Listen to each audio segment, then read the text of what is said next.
mata dureen itti aansinee ilaallu drug dose calculation dha.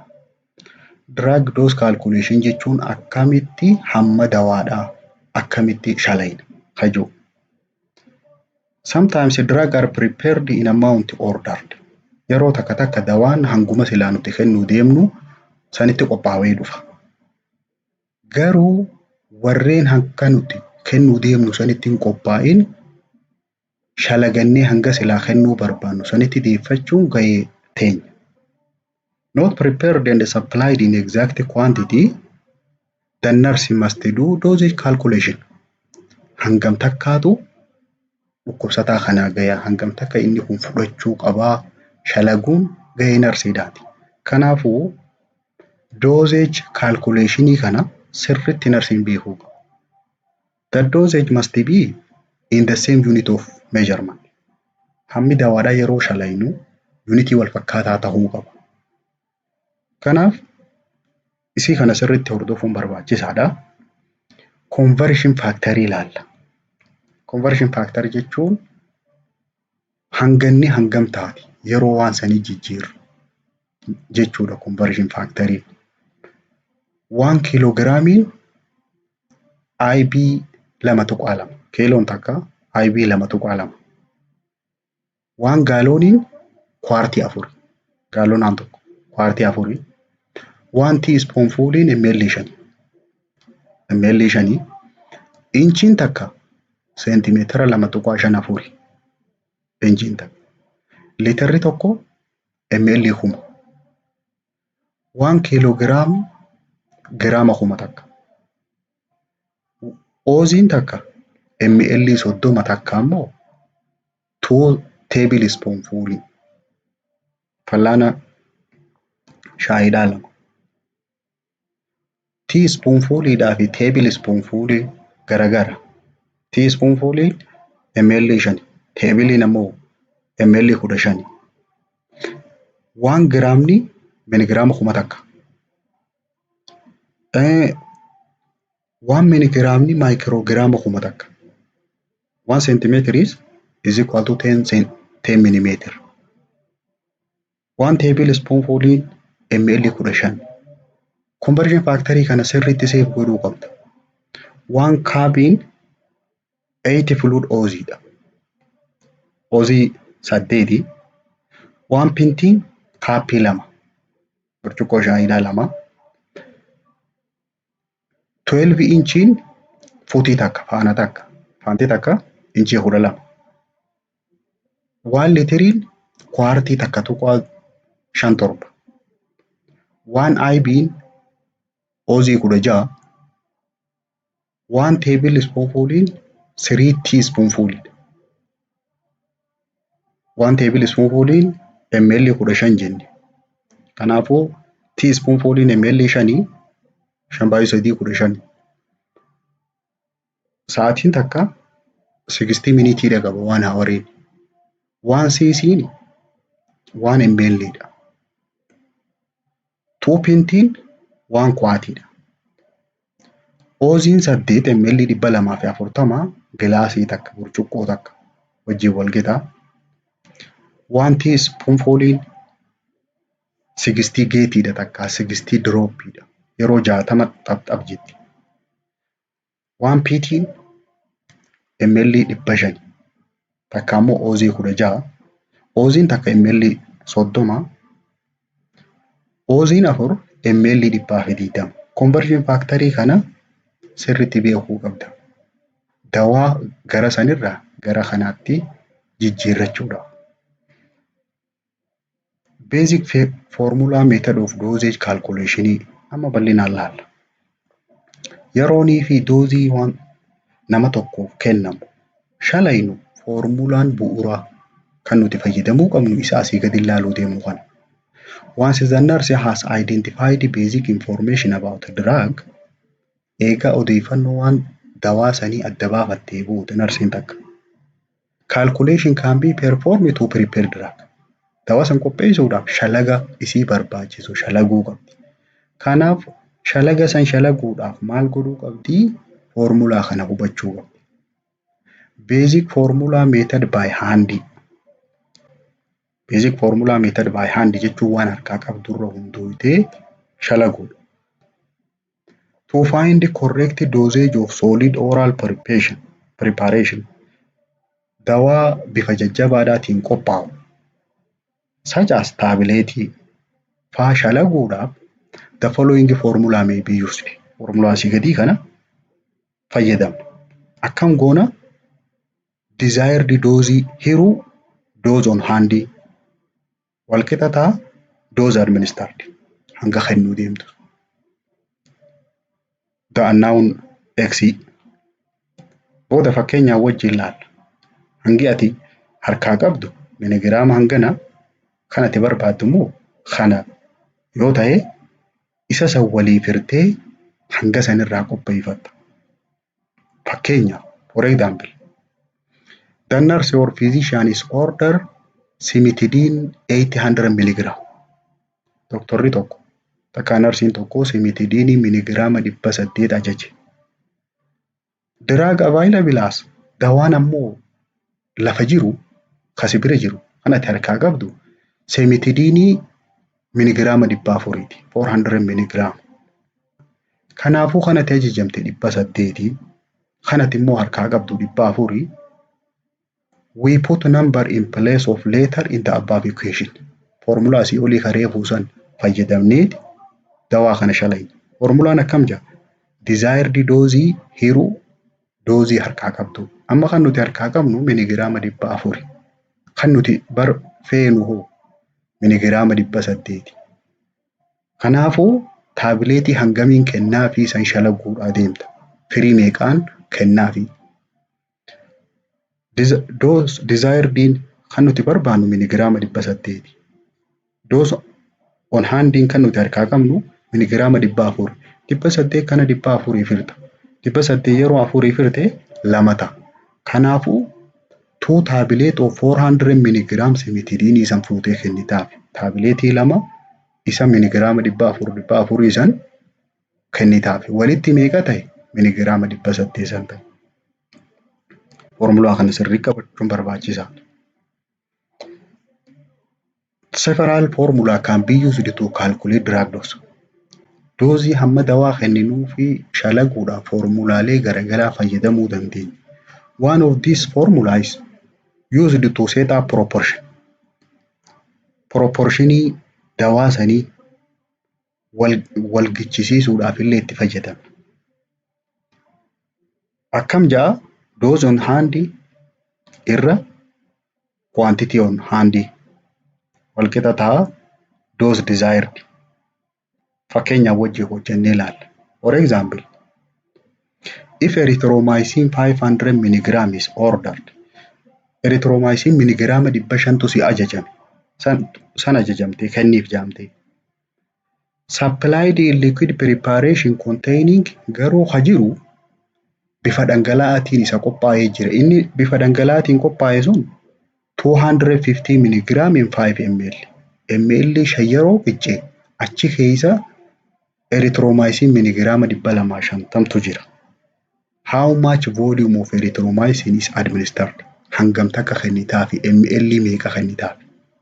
Ka ajajamtee miligiraama 500. Kana harkaa qabdu immoo 250 ml 5 keessa jira. Kana shalaguudhaaf maal goota? 1 ml amma 5 ml walqixa ta'a 250 yoo taate 500 miligiraamni ml meeqaa jetteeti criss cross waliin goota. Quantitiin ati harkaa qabdu 250. Kan ammoo ati barbaaduudhaa deemtu 500. 250 walqixa ta'a ml 5 yoo ta'e 500 ml meeqa? Walii yeroo baay'iftuu x walqixa ta'a 250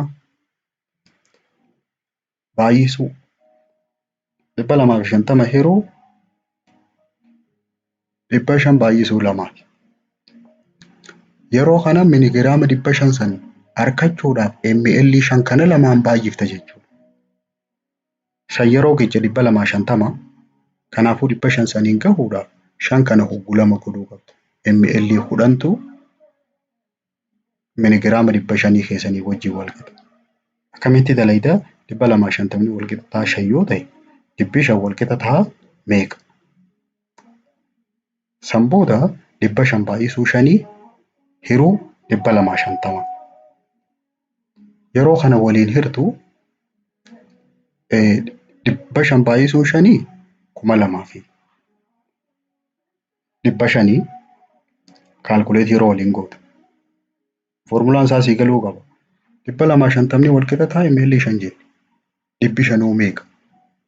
Yeroo kana 500 baay'isuu 5 2000 fi 500 ta'a. Hiruu 250 10 sii ta'a jechuudha. ml 10tu as keessa jira. Calculation of total quantity of medication. Formulaan biraa total amount wal qixa ta'a number of dose baay'isuu size of dose dha. Kunis formulaa biraati. Fakkeenyaaf wajjin ilaallu. How many milliliter of liquid medicine would provide patient with 2 tablespoonful twice a day for 80 days? Millilitera meeqaatiitu dhangala'aa millilitera meeqaa barbaachisa? Nama maaltu ajajameef dawaan 2 tablespoonful dhaatiitu twice a day guyyatti yeroo 2 fal'aana 2 guyyaa 8tiif ajajama. Kanaafuu number of dosing keenya meeqa? 2 times 80 jechuun 16 jechuudha. Yeroo 2 fudhata guyyatti yeroo 8. Guyyaa 8tiif guyyatti yeroo 2 yoo fudhate 2 baay'isuu 8 16. Yeroo 16 fudhata doozii tan. Hammam takka fudhata? Yeroo takkatti size of dosing 2 tablespoonful dha je. 2 tablespoonful tokko 15 ml 15 baay'isuu 2 ml 30. ml 30 kana 16 baay'ifta. Total amountiin number of dosing keenya 16 jenne. Baay'isuu size of dosing ammoo ml 30 baay'isuu 16 yeroo goone ml 480tu guyyatti yoo tablespoonful 2 fudhate guyyaa 8tiif gayaa fi jechuudha. Inni biraa dosing based on age dha. Umrii irratti hundoonee yeroonii fi doozii shalan. Pediatric dosing consideration ijoolleedhaaf daa'immaniif yeroonii fi dawaa kenninu doozii isaanii shalaguu qabna. Umrii isaanii beekuu qabna. Umriin ijoolleedhaa tuni maqaa garaagaraa qabdi. Fakkeenyaaf neoneetii takka immoo neewbornii kan jennuun barsitu 1 mansiidha. Guyyaa 28 gadi dhalattee hanga guyyaa 28tiin neoneetii jenna. Infaantii kan jennuun ijoollee 1 mansitu 1 yeeriidha. Baatii takkarraa hanga amata tokkoo jidduudhaan infaantii jenna. Baatii takkaa gadiin ammoo neoneetii jennaan. Early childhood kan jennuun ijoollee amata tokko hanga 5 jidduu jiru. Under 5 dhaas ni jaaniini ijoollummaa jalqabaa jaaniini 1 year through 5. Late childhoodiin takka immoo preschool kan jennuun 6 year to 12 dha. Amata 6 irraa eegalee hanga amata 12 jidduudhaan preschool takka immoo late childhood jaaniini. Adolescence jechuun ta'amma lafaa kaatu ta dargaggummaa eegaluu deemtu tiineejara ijoollee jaam. 30 year through 17 amata 13 irraa hanga amata 17 jidduudhaan adolescence jaam. General dose calculation dha. Keessaahuu pediatricsii keessatti ijoolleedhaaf yeroo dawaa shalan formulaa kana gonkumaa irraanfachuun qabdu. There are multiple rules used to determine dosing in pediatric. Ijoolleedhaaf dawaa shalaguudhaaf maloota takka immoo seerota garagaraatiitu jira. Foormulaa garagaraa. Foormulaa kana keessaa inni jalqabaa Young's rule. Young's rule maal jedha? Age divided by age plus 12 times adult dose. Umrii mucaasanii hiruu umrii ida'uu 12 baay'isuu adult dose dawaan namni ga'eessi tokko fudhatu. Dawaa doozii isaa shalaguudhaa deemtu san namni ga'eessi miligiraama hanga inni fudhatu. San asii baay'iftaan. Kabira Carling ruleedha. Carling rule maal jedha? Age at next birthday umrii itti aanee jiru. Umrii next birthday jechuun itti aantee kan lakkaawwachuudhaa deemtu. Yoo baatii takka taate baatii itti aantee lakkaawwachuudhaa deemtu. Baay'isuu adult doziidhaa hiruu 24tiif goota. Foormulaan sadaffaadhaa Clark ruleedha. Clark ruliin ulfaatina mucaa irratti hundaa'u. Based on child weight. Weight in IBS. IBS san fayyadamtee. IBS kiiloon takka IBS meeqa jenni? Baay'isuu adult doziidhaa hiruu 150. 150 kun average adult weight of adult in IB poundidha yeroo kaan jiddu galeessaan 150. Inni afuraffaadhaa Free ruleedha. Free ruliin kan infantiidhaati ijoollee ama tokko gadiiti. Age in months times adult dose divided by 150. Umrii mucaasanii baatiidhaan keessatti baay'isuu adult doziidhaa gootee hiruu 150 goota. Foormulaa kana sirreessee godhuu qabda. Fakkeenyaan wajjin hojjenna. Dosing based on weight, usual dose is generally suitable for average person. Jiddu galeessa fayyadamna. Average adult weightiin nama ga'eessaa tokko jiddu galeessaan IB 154 takka immoo kiiloo 70 yoo jenne dosing miligiraam per kgdhaa jira. Miligiraama baay'isuu kiiloo nama sanii yookaan miligiraam per IBdhaa jira. Yoo miligiraam per kg jee miligiraama nama sanii baay'isuu kiiloo miligiraama dawaa sanii baay'isuu kiiloo nama saniiti. Namni kiiloo takkaa miligiraama takka fudhata jechuudha.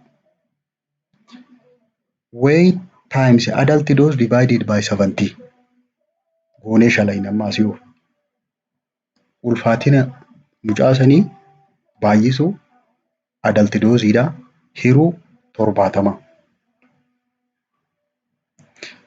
Foormulaa hangammaa dubbanne kanarratti fakkeenyaa wajjin laallee IB medication calculation droppii kana laallee itti adeebinu. Intravenous medication calculation droppii jechuun hanga xabxabii yerooniif IB namarra kaayan. IB san irraa hanga gara namtichaatti gad bubu'u saniin drop calculation jedhanii. Droppii san isiisan shalayda. To infuse medication for said time yeroo hanga murtaa'eef sa'aatii hanga sii kennamteef yeroo dawaa namaa kennan the nurse need to be calculate appropriate rate flow. Hanga dawaan sun itti yaa'ee sa'aatii san keessatti itti dhumuu qabu shalaguu qabdi. IV flow rate is calculated in drop per minute. Daqiiqaa tokko keessatti xaphii hanga isiin bubuutu santu drop reetii jedhama isiin sun shalagamuu qabdi. Kanaafuu dhangala'aa kana sii kenneeti dhangala'aa kana sa'aatii hanga kanaaf kennisiin jedhe. Sa'aatii hanga san keessatti itti fixu itti dhumuudhaaf yoo daqiiqaa tokko keessatti meeqa bubu'e inni kun itti dhuma jettee shalaguu qabda. Kana shalaguuf foormulaa kana fayyadamta. To calculate IV drop rate, the nurse can use the following formula. Formulaan narsiin fayyadamuu qabdu. ml of solution.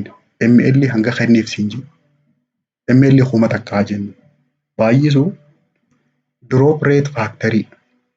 Drop rate factory itti kennisiin jedhu. 15 hanga 20ti. ml tokko yeroo 15 bu'a takka immoo yeroo 20 bu'a. heeruu sa'aatii inni itti kenniifit isin jeesan. Divided by hour to be administered. Wantoota sadeen kana tokkoffaa ml hanga kan isin jeesan. ml litira haa ta'u ml hanga kan isin jeesan baay'isuu draw factory 20 baay'iftee heeruu sa'aatiitti kan isin jeesan. Miniitiidhatti deebifta. Yeroo kana draw per minute isii dhufa. Fakkeenyaaf for example if you are ordered to administer 1 liter of normal saline over 4 hours, what would be the flow rate? Kuni class work dha. Ni hojjettanii. Yooniif litira tokko NS litira tokko sa'aatii 4f kennisin jee flow ratein kee meeqa? Draw per minute shalayta. Draw factory 20 fudhattee dalayta. Kana yerooniif dalayte waliin irra deebinee dalayna. Dhugaa ta'uu fi dhugaa ta'uu dhabu waliin check goona. Formulaan ati fayyadamtee dalaytu kamii ml of solution baay'isuu draw factory heeruu sa'aatiidha. ml hanga kanniif sinjee baay'isuu draw factory 20 fudhadhu sa'aatii inni kanniif sinjee sa'aatii 4 jee draw per minute shalayta.